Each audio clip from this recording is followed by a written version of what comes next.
Hello literature lovers, welcome to our channel LITTWIT CLUB. Today's video is the third part of the Mega Marathon Test Series for West Bengal SLST aspirants preparing for 11th 12th. Okay, so let's get started. Our first question is, in Sydney's Loving in Truth, the speaker's repeated paradoxes most nearly function to demonstrate the instability of language itself, B. Parody Petrarchan conceits by exaggeration, C. Emphasize the speaker's sincerity through humility, or D. Conclude that love is purely cognitive.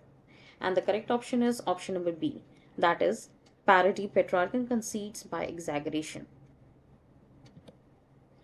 Question number 2. Spencer's One Day I Wrote Her Name shifts his conceit from inscription on paper to inscription in nature. Which rhetorical move most directly affects that shift?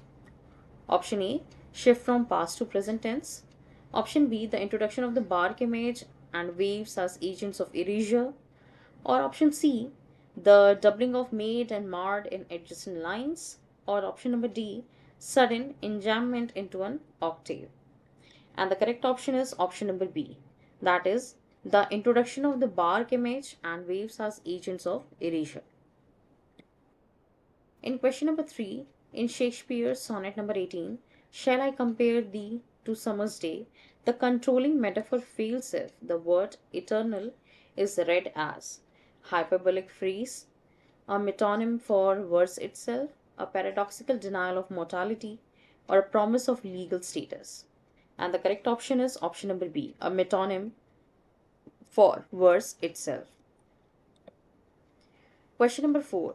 In Donne's Good Morrow, the speakers claim that the lover's room is two hemispheres, is primarily meant to highlight A. Political power structure within the relationship, B. The speaker's geographic ignorance, C.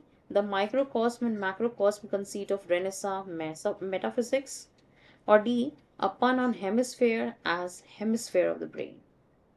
And the correct option is option number C, the microcosm and macrocosm or conceit of Renaissance metaphysics. Question number 5. George Herbert's virtue ends in a sudden exclamation. Which formal feature best supports that rhetorical climax? A. Final volta in the Petrarchan form. B. Abrupt contraction of lines into monosyllables. C. A syntactic inversion that resolves the conceit. Or D. Sustained use of trochaic meter throughout. And the correct option is option number C, a syntactic inversion that resolves the conceit. Question number 6. In Pope's The Rave of the Law, Canto 1 and 2, the mock epic machinery most closely critiques the institution of marriage, the poetic epic tradition and aristocratic vanity, C. Colonial expansion masked as romance, or D. Pastoral life and rustic ideals. And the correct option is option number B, the poetic epic tradition and aristocratic vanity. Question number 7.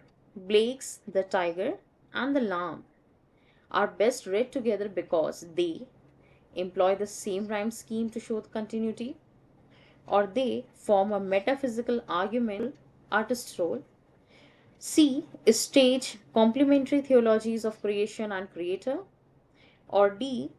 They are biological glimpses of Blake's childhood. And the correct option is option number C, that is, stage complementary theologies of creation and creator. Question number 8. Wordsworth Tinton Abbey is organized mainly by a sequence of forthcoming judgments about nature's moral failings, B. An elegiac addressing of memory, imagination, and moral growth, C. An episodic recounting of travel events, or D. A strict Petrarchan octave sestet turn. And the correct option is option number C, an episodic recounting of travel events. Question number 9. Coleridge's Kubla Khan most plausibly exemplifies romantic sublime through which of the following formal techniques? A. Narrative linearity and clearly plotted action. B. Juxtaposition of exotic cataloging and disquieting images. C. Neat moral resolution in the final stanza. Or D. Direct allegory for a historical event. And the correct option is option number B. Juxtaposition of exotic cataloging and disquieting images. Question number 10. In Christabel, again by Coleridge, here Coleridge's use of metrical irregularity primarily achieves A. Comic relief in an otherwise grave poem. B. An uncanny atmosphere and destabilization of voice. C. Closure of the supernatural subplot. Or D. Straightforward pastoral simplicity. And the correct option is option number B. An uncanny atmosphere and destabilization of voice. Question number 11.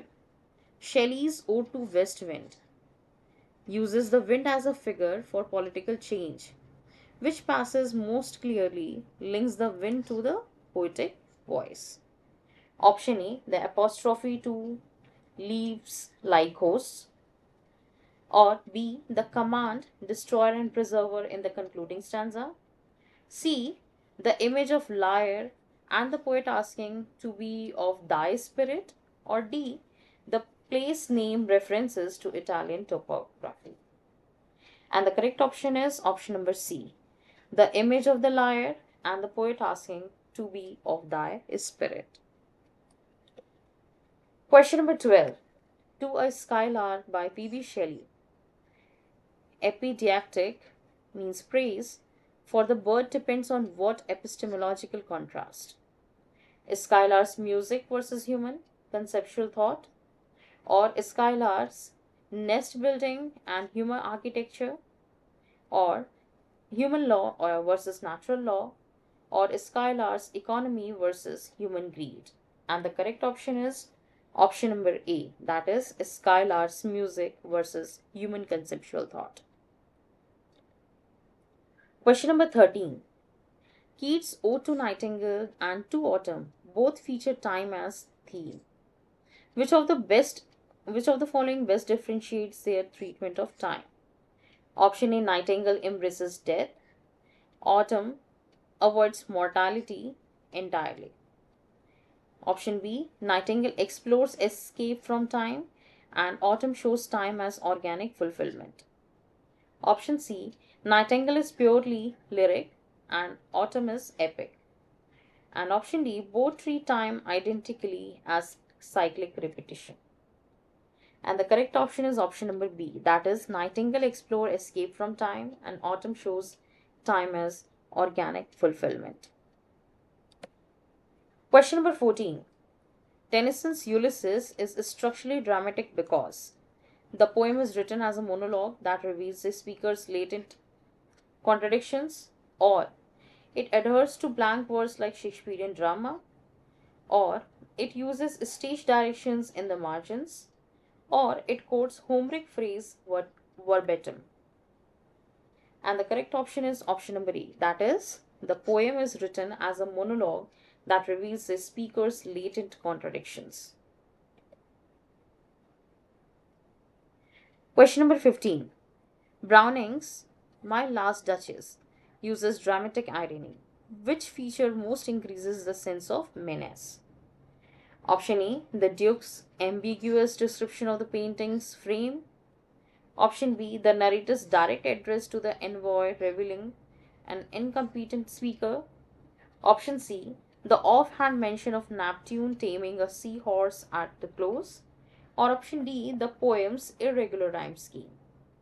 And the correct option is option number B, that is, the narrator's direct address to the envoy revealing an incompetent speaker.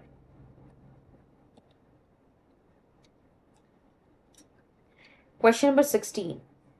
Yeats, the wild swan at Cooley, uses the swans as a recurrent image. In the poem's maturity of tone, swans primarily suggest A, the poet's political ambitions, B, an immutable natural ideal against the poet's aging self, C, literal migratory patterns or ornithology, or D, a satirical comment on the Irish rural life. And the correct option is option number B, an immutable natural ideal against the poet's aging self. Owen's A Strange Meeting achieves its moral force chiefly by straightforward patriotic exhaustion, B. Personifying a battlefield as a divine tribunal, C. Presenting the enemy as an equal person in a metaphysical afterlife conversation, or D. Using ballad stanzas for quick narrative drive. And the correct option is option number C, that is, presenting the enemy as an equal person in metaphysical afterlife conversation. Question number 18. In Eliot's The Hollow Men, the poem's fragmented imagery most convincingly evokes a celebration of modern urbanity, spiritual barrenness and frail redemption, a pastoral longing for rural life, or satirical attack on Victorian morality. And the correct option is option number B, that is, spiritual barrenness and failed redemption. Question number 19. In Macbeth, the sleep motif performs which contradictory roles? Divine blessing in political propaganda. Option B, solace and sign of guilt or wren. Option C is stage direction and comic relief. Or option D, irrelevant background detail. And the correct answer is option number B, that is solace and sign of guilt and wren. Question number 20. In She Stoops to Conquer, Goldsmith's title irony hinges on literal stooping as a class betrayal, or B, an ironic reversal of gender expectation through masquerade and social performance, C, a critique of Enlightenment epistemology, or D, the play's tragic ending. And the correct option is option number B, that is, an ironical reversal of gender expectations through masquerade and social performance. Question number 21. Shaw's Arms and the Man uses soldier bluntly as a realism device to prop up heroic Hellenic ideals. B. Undercut romanticized notions of war with bourgeois practicality. C. Promote militarism as a social good. Or D. Present a biased nationalist manifesto. And the correct option is option number B. Undercut romanticized notion of war with bourgeois practicality. Question number 22. In J.M. Sin's Riders to the Sea, Moria's final acceptance of death is best read as resignation to political defeat, B. A stoic, sacrificial acceptance shaped by cultural fatalism and ritual speech, C. Irrational superstition without dramatic coherence, or D. A comic subversion of tragedy. And the correct option is option number B, that is, a stoic, sacrificial acceptance shaped by cultural fatalism and ritual speech. Question number 23. In Pride and Prejudice, Darcy's letter to Elizabeth is pivotal because it is the novel's only example of free indirect discourse, or it functions as a test case for Austen's satirical targets by providing documentary evidence that complicates judgments, or it is written in blank verse, or it provides a legal contract between characters. And the correct option is option number B, that is, it functions as a test case for Austen's satirical targets by providing documentary evidence that complicates judgment. Question number 24. Dickens' David Copperfield uses the figure of Stratford chiefly to embody the benevolent mentor idol, or represent the seductive dangers of privilege and selfishness in Bildungsroman, or C. Parody rural Englishness, or D. Provide legal counsel to David. And the correct option is option number B, that is, represent the seductive dangers of privilege and selfishness in the Bildungsroman. Now, our next question is question number 25. In Conrad's The Lagoon, The narrator's voice principally creates atmosphere by A. Being omniscient and moralizing, B. Distancing the reader through ironic, understatement, and colonial perspective, C. Providing detailed ethnographic data, or D. Mimicking native dialect convincingly. And the correct option is option number B, that is, distancing the reader through iconic understatement and colonial perspective. Question number 26. Joyce Araby deploys the bazaar as a symbolic mitigator of disillusionment. Which aspect of the bazaar scene most intensifies the story's epiphany? A. The narrator's direct purchase of a trinket. B. The lazy, almost hostile indifference of the vendors and empty late hour setting. C. A long digression about Dublin's history. Or D. The narrator's triumphal speech at the end. And the correct option is option number B. That is the lazy, almost hostile indifference of the vendors and the empty late hour setting. Question number 27. Mogham's The Lotus Eater uses its title to signal a moralistic condemnation of idleness via biblical allusion, or B. A direct translation of an Italian proverb, C. An ironic celebration of stately industry, or D. A pastoral escape narrative without psychological complication. And the correct option is option number A, that is, a moralistic condemnation of idleness via biblical allusion. Question number 28. Manfield's The Fly most centrally stages which psychological dynamic between boss and employee? Options are shared affection that leads to reconciliation, B. Performative masculinity and repressed grief complicated by ritual in the office setting, C. A straightforward criminal investigation, or D. Mutual economic dependency. And the correct option is option number B. Performative masculinity and repressed grief complicated by ritual in the office setting. Question number 29.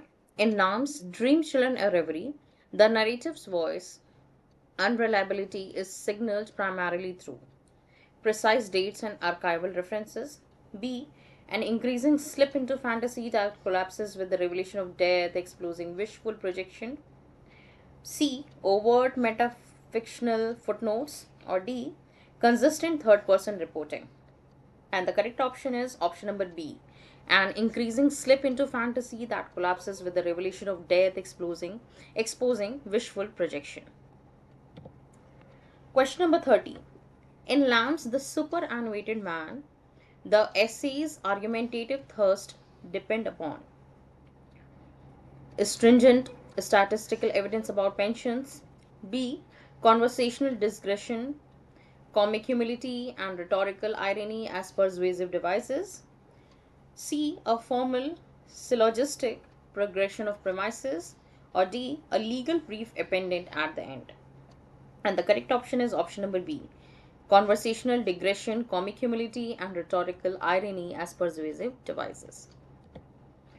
Question number 31. In Shaw's essay Freedom, the argument that individual freedom must be rethought is chiefly supported by biographical anecdotes about Shaw's childhood only, B. Dialectical examples showing how liberty without social responsibility becomes license, C. Mathematical proofs about rights, or D. Descriptive natural history. And the correct option is option number B. Dialectical examples showing how liberty without social responsibility becomes license. Question number 32. Bacon's Office Studies famously lists uses of reading. Which one of the Bacon's claim is most vulnerable to the charge of reductive instrumentalism? A. Studies perfect nature. B. Studies make men fit for counsel. C. Studies are for delight, ornament, and ability, the ordering that privileges usefulness. Or D. Studies are useless without experimentation. And the correct option is option number C. Studies are for delight, ornament, and ability, the ordering that privileges usefulness. Question number 33. Which of the following is the best example of hyperbaton syntactic inversion from the syllabus poem? Okay. A. All their mind was of their master by Browning. B. To autumn's cataloging of ripeness in standard SVO order. C. Shall I compare these normal English word order throughout? Or D. The tiger's straightforward antithetical couplets. And the correct option is option number A. That is, and all their mind was of their master by Browning. Question number 34. Choose the sentence that demonstrate a faulty subject-verb agreement. Each of the poet was raised in the review. B. Neither the king nor the dukes prove the degree. C. The list of poems is on the table. Or D. 10 pounds is a large sum for a schoolboy. And the correct option is option number B. Neither the king nor the dukes approve the decree. Question number 35. Convert the reported speech that indirect correctly. Means we have to convert the following sentence into indirect speech. Sentence is, he said I had finished the essay before noon. Which is correct? He said that he had finished the essay before noon. He said that he will have finished the essay before noon. Or he said that he finished the essay before noon. Or he said that he has finished the essay before noon. And the correct answer is option number A. That is, he said that he had finished the essay before noon. Question number 36. Which of the following sentence contains an error? We have to find out the error in one of the following sentences, especially in article uses. Option A. She is going to study at university next year. Option B. He reads the book every night. Option C. I saw an unique painting yesterday. Or D. The moon looked beautiful last night. And the correct option is option number C. That is, I saw an unique painting yesterday. Question number 37. Identify the sentence that correctly converts into passive voice. The sentence is, the critics will have praised the play. Options are, the play will have been praised by the critics. Option B, the play will be praised by the critics. Option C, the play has been praised by the critics. Or option D, the play will have praised the critics.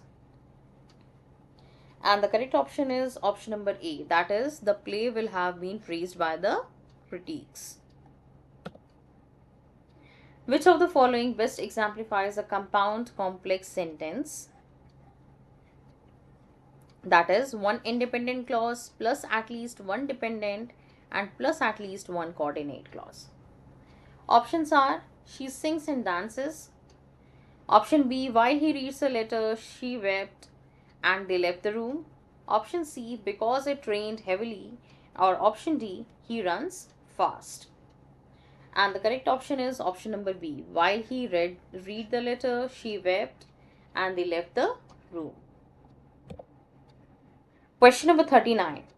In the grammar topic of joining and splitting sentences, is splitting the sentence, although she was tired, she finished the work and then rested, into two sentences without changing the meaning gives. So we have to split the sentences and without disturbing the meaning. Options are, she was tired, although she had finished the work, she then rested. B, although tired, she finished the work and then she rested. Option C, she finished the work, although she was tired, then rested. And option D, she was tired, she finished the work, she then rested. And the correct option is option number B. That is, although tired, she finished the work, then she rested. Question number 40. Which rhetorical device is most operative in Pope's mock epic when he calls the hare a lock? Synecdoche, anachronism, litodus, or metonymy? And the correct option is option number A, that is synecdoche. Question number 41. Identify the metrical foot that predominates in Tenson's Ulysses. Option A, iambic pentameter, mostly. Option B, trochaic tetrameter, strictly. Option C, dactylic hexameter. Or option D, anapestic diameter. And the correct option is option number A, that is iambic pentameter, mostly. In Donne's metaphysical conceit, question number 42, such as in The Good Morrow, what is the principal effect of mixing spiritual and erotic diction? Option A, to trivialize devotional language. Option B, to fuse sacred and profane registers and to create cognitive dissonance that intensifies emotional experience. Option C, to mock religious sentiment entirely. Or option D, to make the poem a legal contract between lovers. And the correct option is option number B, that is to fuse sacred and profane registers and to create cognitive dissonance that intensifies emotional experience.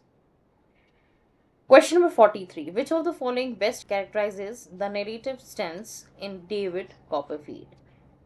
A. Utterly omniscient and full objective narrator from outside time.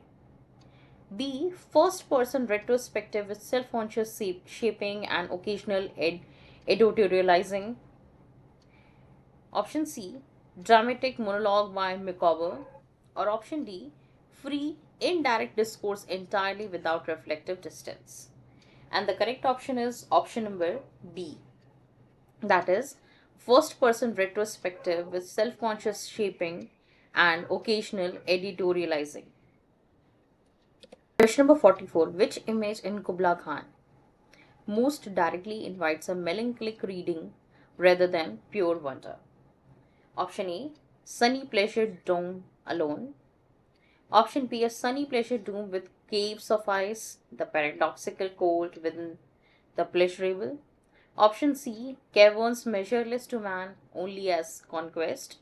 Or D, the perfectly domestic river. And the correct option is option number B, that is a sunny pleasure dome with caves of ice, the paradoxical cold within the pleasurable. Question number 45. Which of the following sentence contains an error in preposition use? Option A, he is good at chess. Option B, she is married with professor.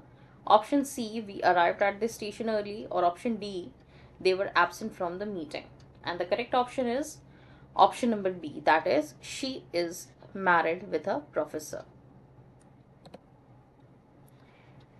Question number 46. In Macbeth, Banquo's role functionally provides an alternative model of ambition and a moral counter to Macbeth's trajectory. B, an identical mirror to Macbeth's impulses. Option C, comic relief through his jokes. Or option D, an inconsequential background figure.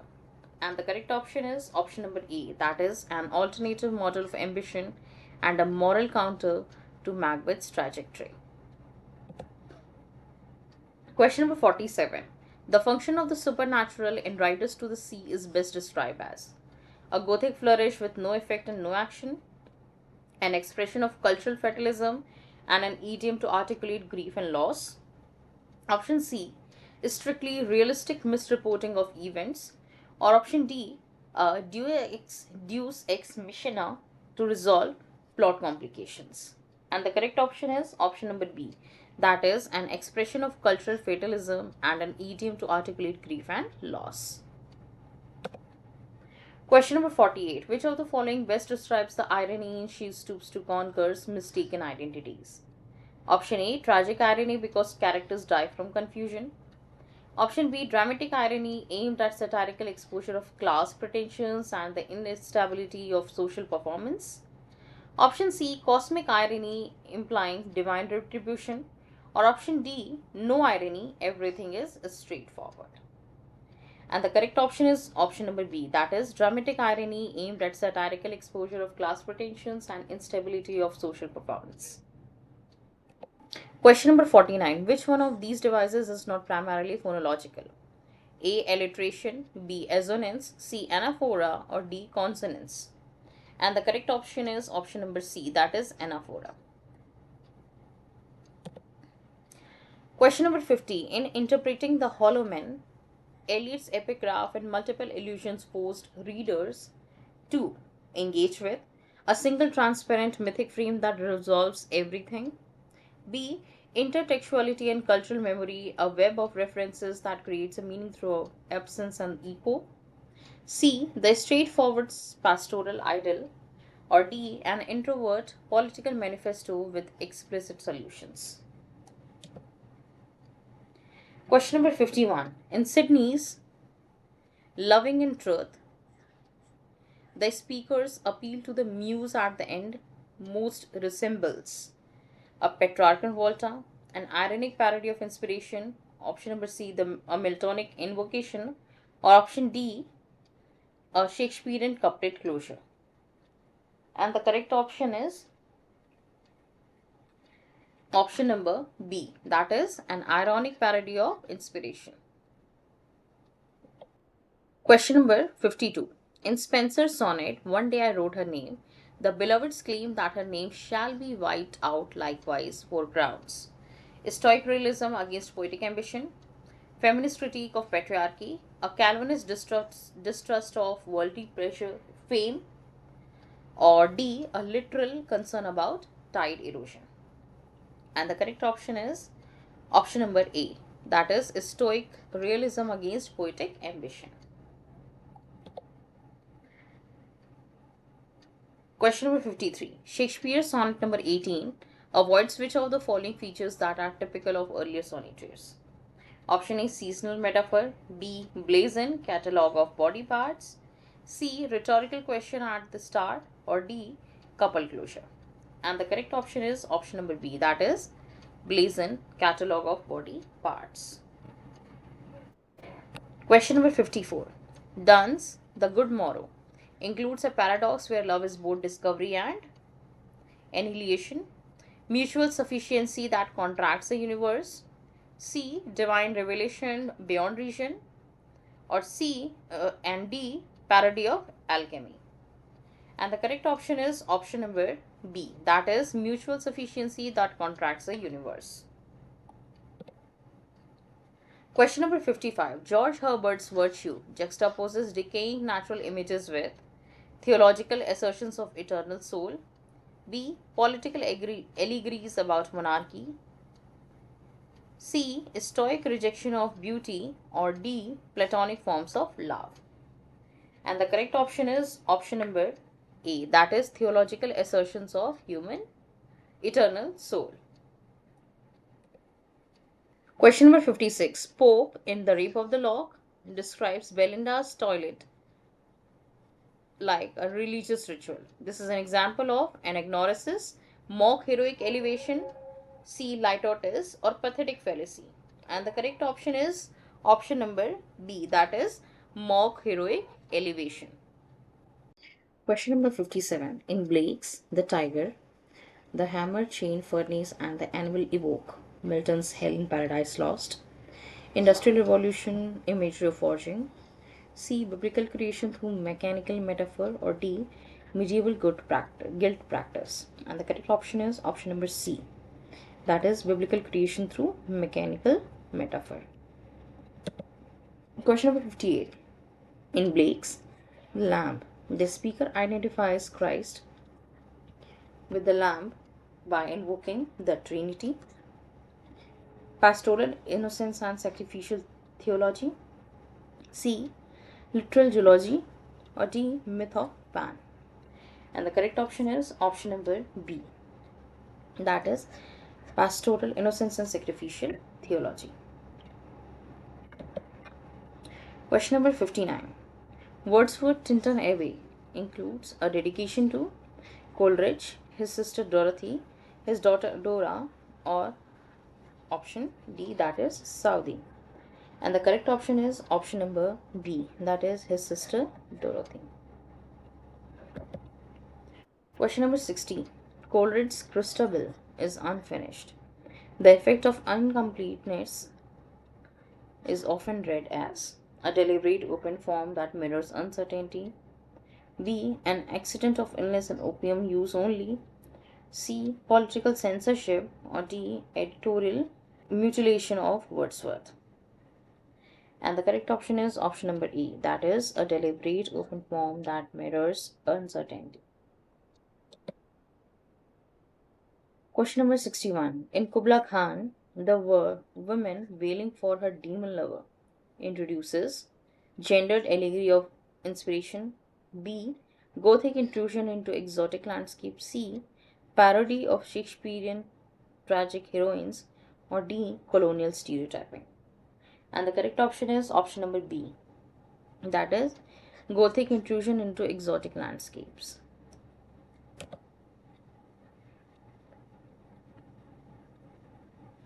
Question number 62. Shelley's Ode to the West Wind is organized into Spenserian stanzas, terza rhyme, ottava rhyme, or blank verse.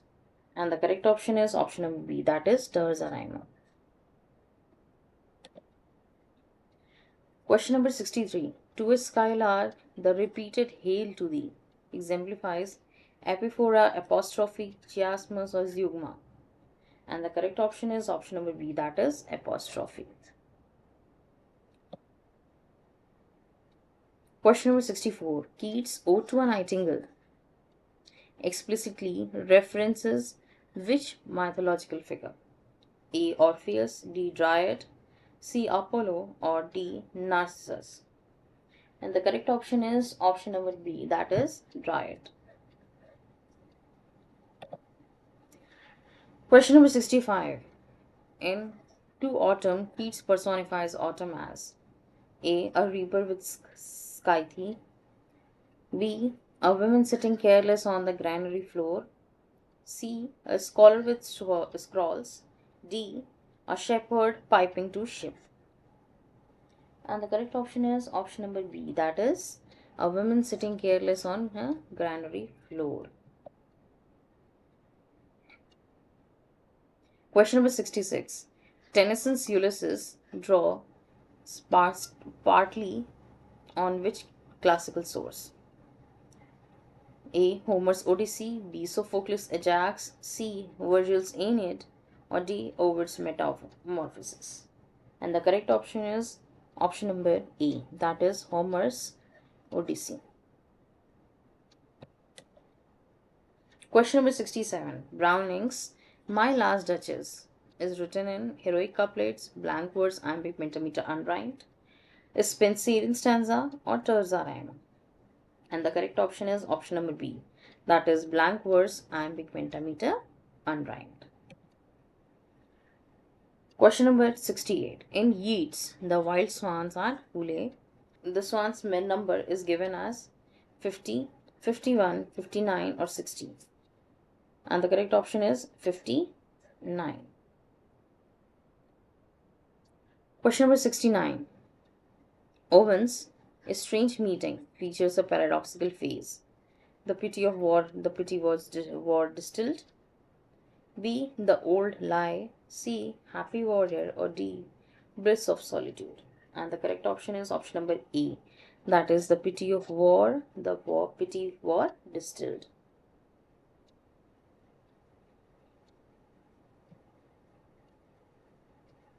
Eliot's The Hollow Man ends with a quotation from Dante, the Lord's Prayer truncated. See the refrain, this is why the way world ends, not with a bang but a whimper. Or D. A quotation from the Bible. And the correct option is option number C. The refrain, this is way the world ends, not with a bang but a whimper. That's the correct answer.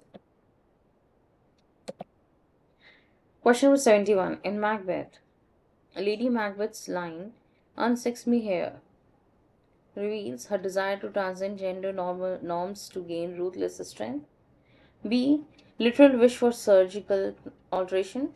C. Sarcasm aimed at Macbeth. Or D. Comic parody of masculinity. And the correct option is option number A. That is her desire to transcend gender norms to gain ruthless strength. Banquo's ghost appears at the coronation banquet, the battlefield, C. Ladies Macbeth sleepwalking scene, or D. The witch's cavern. And the correct option is option number A, that is the coronation banquet.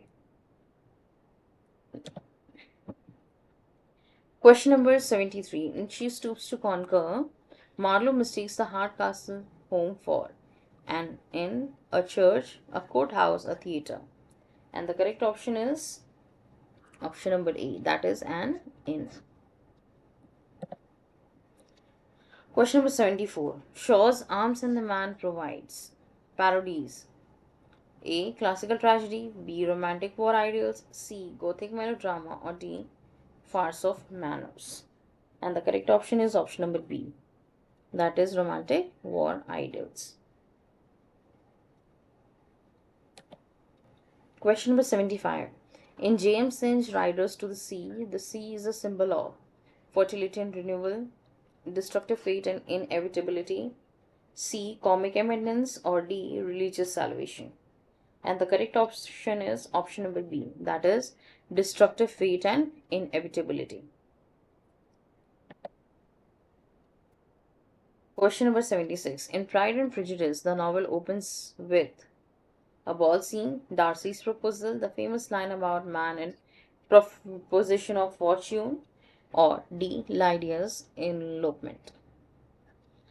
And the correct option is option number C, that is the famous line about the man in position of fortune.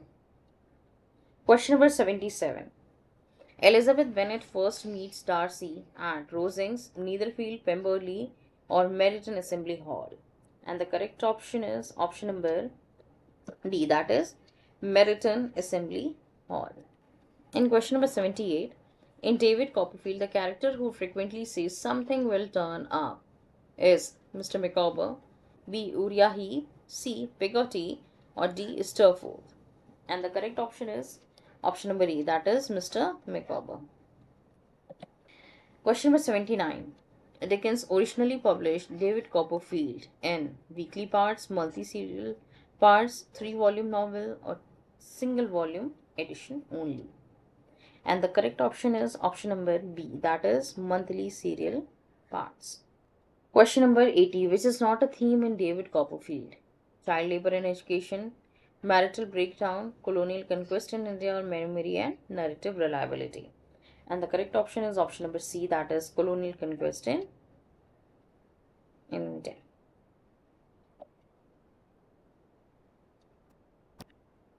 Question number 81. Conrad's The Lagoon is set in Africa, Malayan Archipelago, India, or Caribbean. And the correct option is option number B, that is Malayan Archipelago. Question number 82. In Joyce R.B., the narrator's epiphany is best described as realization of his spiritual calling, recognition of vanity and futility, or C. triumph of youthful love, or D. escape from Dublin's paralysis. And the correct option is option number B, that is recognition of vanity and futility. Question number 83. Moms, the Lotus Eater, the protagonist Wilson chooses ascetic poverty, B. early retirement in Capri, C. a career in politics, or D. monastic solitude. And the correct option is option number B, that is early retirement in Capri.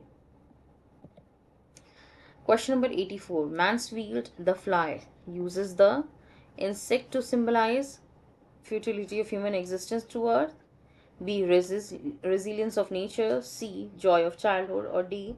industrial progress. And the correct option is option number A, that is futility of human resistance to death. Question number 85. Lamb's dream children ends by revealing the children are imaginary. Alice marries the narrator, C. the narrator dies, or D. it is written by Hazlitt. And the correct option is option number A, That is, children are imaginary. Question number 86. Lamb's the superannuated man deals with A. Joy of retirement, B. Grief of unemployment, C. Horrors of war, or D. Advantages of marriage. And the correct option is option number E, that is joy of retirement. Question number 87. Shaw's freedom argues that freedom without responsibility becomes tyranny, anarchy, liberty, or equality. And the correct option is option number B, that is freedom without responsibility becomes anarchy. Question number 88. Bacon's Of Studies advises excessive reading may lead to affectation, wisdom, wit, or prudence. And the correct option is option number A, that is affectation. Choose the correct passive voice. Someone has stolen my watch. Option A, my watch is stolen. B, my watch was being stolen. C, my watch has been stolen. Or D, my watch had been stolen. And the correct option is option number C, my watch has been stolen. Question number 90. Identify the error. Neither of the boys have done their work. Options are neither, have, their, or work. And the correct option is option number B, that is have. Question number 91. Correct indirect speech. We have to convert this sentence into indirect speech. He said, I will go tomorrow. He said that he would go the next day. He said that he will go the next day. He said that he goes tomorrow. Or D, he said that he had gone the next day. And the correct option is option number A. He said that he would go the next day. Question number 92. Spot the correct sentence. She insisted to go. She insisted going. She insisted on going, or she insisted go. And the correct option is option number C, that she insisted on going. Question number 93. Which of the following is a complex sentence? I came, I saw, I conquered. A. B. She went home because she was tired. C. He tried and failed. Option D. The sun set and darkness is spread. And the correct option is option number B, that is she went home because she was tired. Question number 94. Rhetorical device in. We have to find the rhetorical device in. Not that I love Caesar less, but that I loved Rome more. Options are antithesis, alliteration, metonymy, or hyperbole. And the correct option is option number A, that is antithesis. Question number 95. Prosodic term for break, break, break. Repetition in Tennyson is epizeuxis, chiasmus, anaphora, or consonance. And the correct option is option number A, that is epizeuxis. Question number 96. Identify the error in preposition. And the sentence is she is married with a doctor. Options are with, married, doctor, or no error. And the correct option is option number A, that is with. Question number 97. Choose the correct form. Each of the students dash present. A, are, were, is, or have. And the correct option is option number C, that is each of the students is present.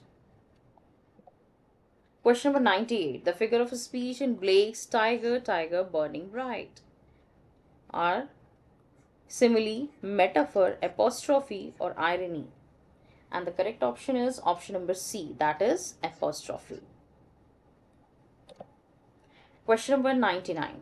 A caesura in prosody means rhyme scheme, metrical pause within a line, C, end stopped line, or D, trochaic substitution. And the correct option is option number B, that is metrical pause within a line. Question number 100 and our last question for this marathon video. Identify which is not a rhetorical figure. Option is synecdoche, metonymy, enjambment, or hyperbole? And the correct option is option number C, that is enjambment. So with this, we end our video here. Thanks for watching. Hope you like it. Please like, share, and subscribe.